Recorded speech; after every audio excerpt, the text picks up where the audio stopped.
NEET physics में दो section में फिजिक्स आता है, 11th का फिजिक्स, 12th का फिजिक्स। और जो पैटर्न देखा गया है 40 to 45% फिजिक्स सिलेबस रहता है, 11th का सिलेबस रहता है, और 60 to 55%, ऑलमोस्ट 60 to 55% 12th का फिजिक्स रहता है।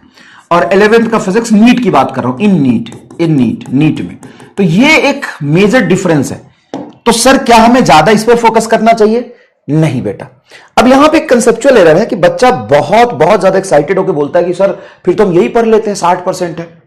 बहुत गलत डिसीजन है, क्योंकि ये फंडामेंटल बेस है, इसके बिना आप ये समझ ही नहीं पाएंगे। अगर आप काइनेमेटिक्स नहीं पढ़ते हैं ना, लॉज ऑफ मोशन, रोटेशन तक नहीं पढ़ते हैं, तो आप आगे इलेक्ट्रोस्टैट नहीं समझ पाएंगे।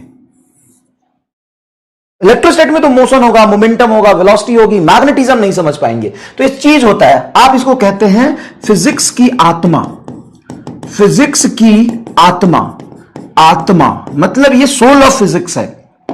इसके बिना एक बेजान शरीर है। जैसे एक एग्जांपल मैं कह सकता हूं कि जैसे तू है बिना बुद्धि का इंसान, उसी तरीके से बिना आत्मा का जो फिजिक्स है वो ये है कि इसको हटा दो और ये सब पढ़ लो, मतलब पूरा सब कुछ पढ़ लिया और आत्मा गायब है शरीर से, वो वाली बात हो जाती है बेटा। मतलब ये बेस है, इसी का यूज आगे बहुत आएगा। तो जो 11th की फिजिक्स है दो पार्ट में डिवाइडेड है। एक पार्ट होता है बेटा, एक पार्ट होता है 11th का जिसमें कंसेप्ट है बहुत ज्यादा, कंसेप्ट बहुत ज्यादा है, और ये इसमें रट्टा बहुत ज्यादा है। सुनना, एक बहुत बढ़िया लाइन बोलता हूं, चाहो तो लिख लेना। इसमें फॉर्मूला है कम लेकिन सवाल में होता है दम। इसमें फॉर्मूला बहुत है ज्यादा, सवाल में नहीं होता दम। क्योंकि ग्रेविटेशन में आपको अगर Newton's law of gravitation, acceleration due to gravity, escape velocity और विटल वेलोसिटी का फॉर्मूला याद है, डायरेक्ट सवाल होगा। सॉलिड में आपको हुक्स लॉ याद है, स्ट्रेस स्ट्रेन याद है, डायरेक्ट सवाल होगा, एनर्जी याद है। तो फ्लूइड में डायरेक्ट फॉर्मूले पे सवाल आता है, थर्मल में, एसएचएम में, बेब में, थर्मो में डायरेक्ट सब फॉर्मूले पे सवाल आता है। फॉर्मूला पता है, सवाल खट खट खट खट लगेगा, एकदम खट खट खट खट लगेगा। और यहां पे फॉर्मूला पता है तो तुम कुछ नहीं कर पाओगे, तुम्हें कंसेप्ट पता होना चाहिए। क्या थोड़ी सी अंडरस्टैंडिंग क्लियर हुई? फॉर्मूले हैं कम, नहीं है फॉर्मूले, लेकिन सवाल में होते हैं दम। यहां पे फॉर्मूले बहुत ज्यादा है, फॉर्मूला याद है, सवाल सॉल्व होगा, सवाल में नहीं होते दम।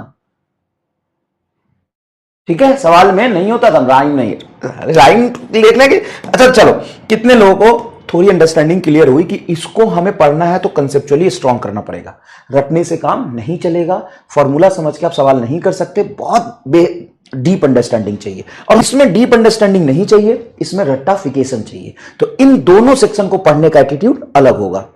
समझ में आया? बिल्कुल अलग होगा दोनों को पढ़ने का एटीट्यूड। अब 12th में आते हैं। 12th में 70% तुम्हारा इलेक्ट्रोमैग्नेटिज्म है, चार्ज के बारे में बात ही होती है, रिलेटेड है। उसके बाद रे एंड वेव ऑप्टिक्स, उसके बाद मॉडर्न एंड सेमीकंडक्टर।